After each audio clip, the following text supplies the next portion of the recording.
σας, ονομάζομαι Δημήτρης Εκού και αυτό είναι ένα εκπαιδευτικό βιντεομάθημα για την πληροφορική της πρώτης λυκείου.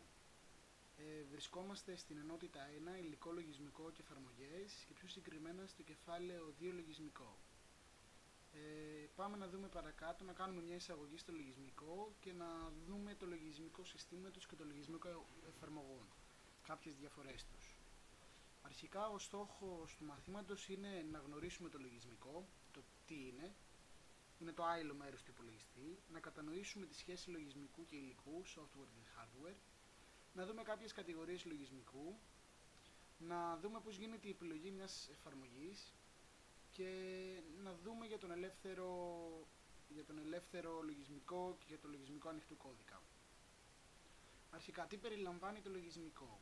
Περιλαμβάνει όλα τα προγράμματα του υπολογιστή τα οποία μέσω των εντολών καθοδηγούν τον υπολογιστή. Τώρα, πώς αναπτύσσεται και πώς λειτουργεί? Με εντολές σε γλώσσα προγραμματισμού υψηλού επίπεδου. Γιατί είναι κοντά στη φυσική γλώσσα. Η μορφή αυτών των προγραμμάτων ονομάζεται πηγαίος κώδικας.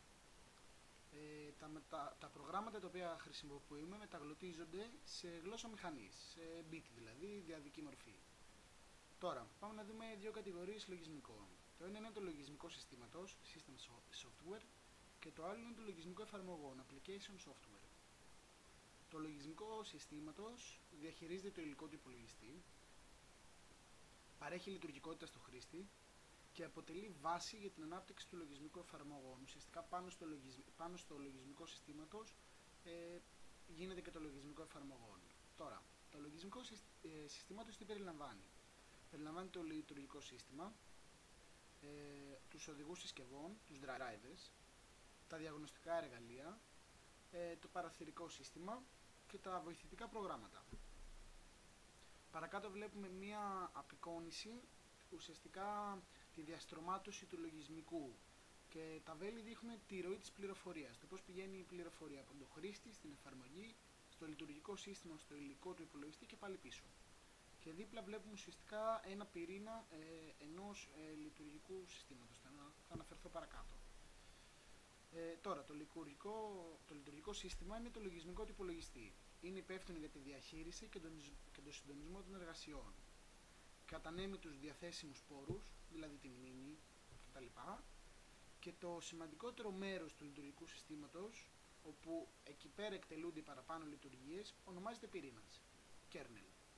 Η φωτογραφία που είδαμε πιο πάνω δηλαδή. Τώρα, ο φλοιός σε ένα λειτουργικό σύστημα είναι η εφαρμογή που μας επιτρέπει την πρόσβαση στο λειτουργικό σύστημα. Ουσιαστικά μέσω του φλοιού παρεμβαίνουμε στο λειτουργικό σύστημα. Υπάρχουν δύο μορφές φλοιού. Περιβάλλον εντολών γραμμής και γραφικό περιβάλλον επικοινωνίας.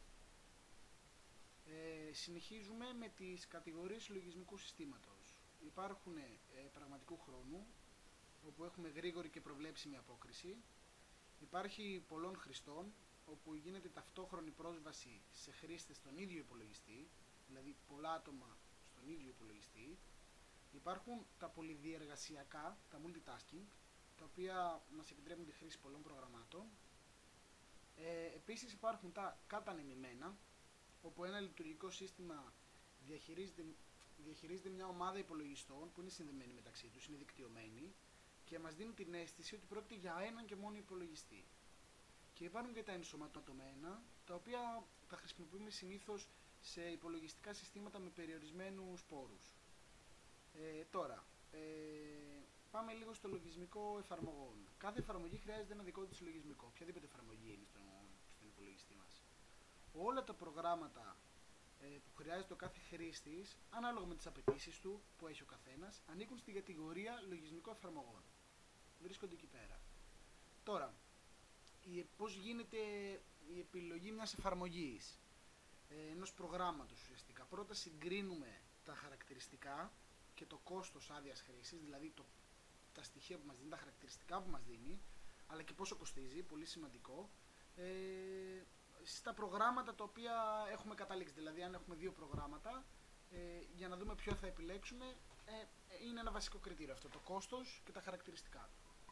Επίσης, αναζητούμε κριτικές για το πρόγραμμα από παλαιότερους χρήστες και επίσης αν η εταιρεία μας το επιτρέπει, αν υπάρχει κάποιο free trial, δηλαδή μια δωρεάν χρήση του προγράμματος για να το δοκιμάσουμε.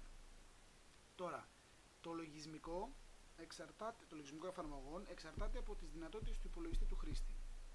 Συνοδεύεται πάντα από ελάχιστες και προτινόμενες απαιτήσεις και οι εφαρμογές πάντα πρέπει να προσέχουμε να είναι συμβατές με την έκδοση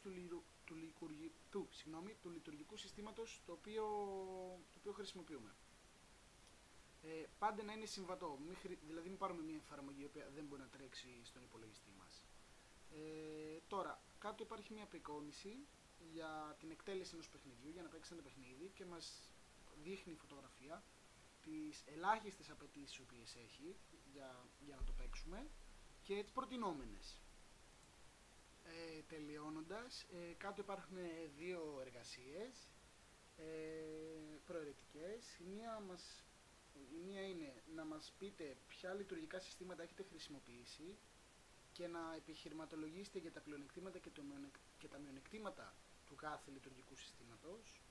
Και η δεύτερη είναι αν θέλετε να εγκαταστήσετε την τελευταία έκδοση της εφαρμογής AutoCAD στο εργαστήριό σας, αν σας το επιτρέπει ο υπολογιστής σας. Και θέλω πάλι να τεκμηριώσετε την απάντησή σας. Οι συντελεστές και η δημιουργή του βίντεο ήμουν εγώ, Οικού Δημήτρης και ο Αναστάσιος Μπαχτσεβάνος. Το παρόν βίντεο δημιουργήθηκε στα πλαίσια του μαθήματος Θεωρίες Μάθης και Διδασκαλία στην Πληροφορική στο ΤΕΙ Καβάλας. Οι υπεύθυνοι καθηγητές του μαθήματος είναι ο Αύγουστος Τσινάκος και ο Ιωάννης Καζάνης.